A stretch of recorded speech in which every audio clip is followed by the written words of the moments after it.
来吧，新玩具！今天我们继续来玩变形联盟出品的这一款深渊霹雳炮。其实变形联盟这个系列还是推出了不同级别的。之前我们玩到的一些简单的极速变形系列，这一回的这个大比例版本看着就相对复杂一点了。上半身是一辆带着吊钩的装甲车，前面的这个头可以翻下来，包括这个爪头这里还是可以打开的。推车滚动非常的丝滑。紫色的透明窗户，颜色搭配非常的显眼。另外的一个履带战车，也算是一个装甲车吧，其实也是可以推车的。履带下方这里有轮子，然后你看大比例的这个小人涂装多细致，身上的这种都是印刷上去的，分色处理细节的地方做得非常好看，包括它的可动性也是完全没问题的。好。甚至仔细看这个小人的涂装，面部的刻画，身上的线条，哎呀，涂的还是挺细的。当然，这个系列主打的小人可以变成脑袋。我们先把后边的这个天灵盖摘掉，脖子往后折90度，肩膀往后立起来，同时手臂弯折，掐在腰间，这样团起来，然后把后边的这根棍子放下来，大腿往上卡，双腿结合，背上，再把刚才我们拆下来的这个天灵盖给它装上。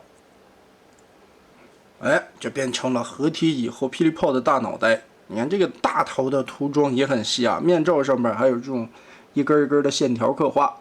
接着我们来变形身体的部分，首先把这4节履带全部卸下来，左右2个尾翼上面的小零件摘掉，立起来以后，脚尖放下来，左右打开无损的咬扣，这里边都是齿轮关节了。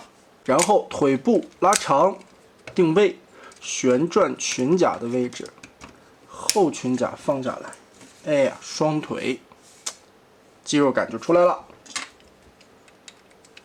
再把这2个零件装在大腿的侧面，小腿侧面这里就装履带。其实这个根部还是齿轮关节可以旋转的。再来看上半身，把这一块武器摘掉，这个爪头我们折叠起来吧。上半身的变形，先把下方这里连接的2个扣子拆开，这里卡的还是挺紧的。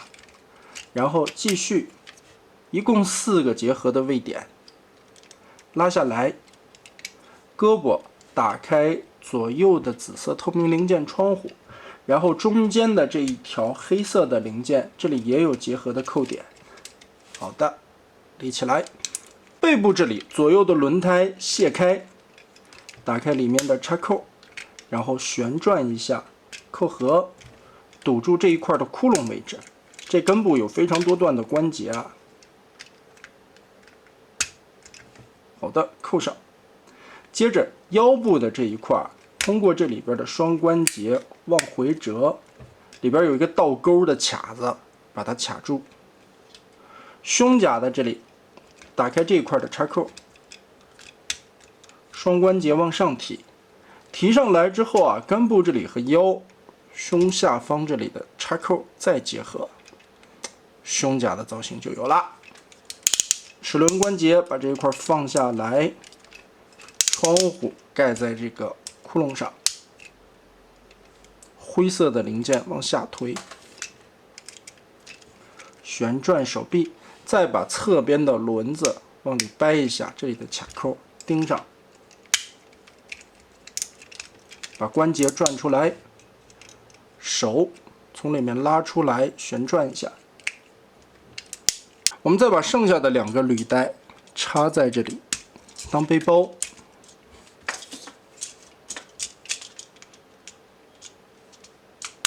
上下半身继续通过无损的咬扣锁上去。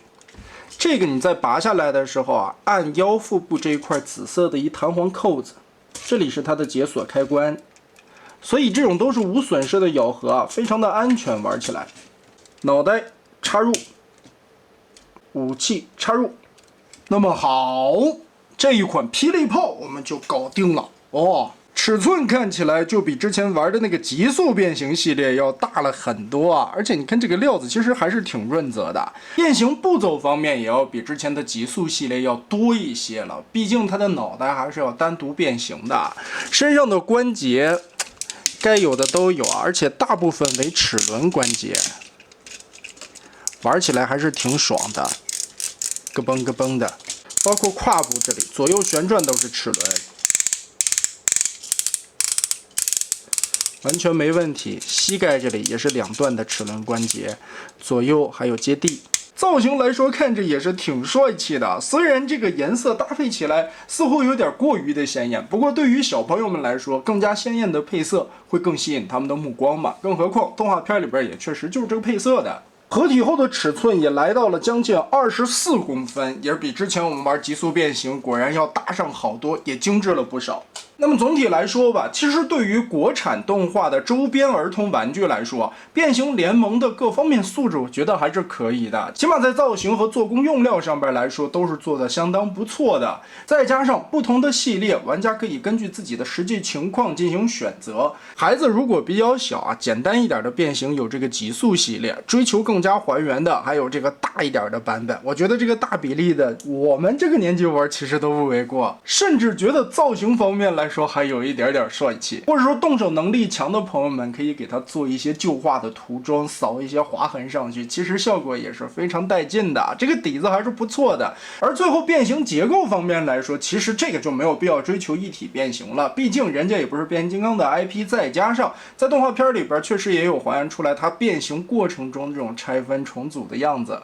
简单一句话就是，人家设定就这样，玩具也算是还原了出来，各方面的素质来说都还可以。对于一款定位为儿童玩具的产品来说，其实还是挺带劲的，甚至于这个大级别，我玩的都挺过瘾。那么得嘞，这一款深渊霹雳炮就是这样了。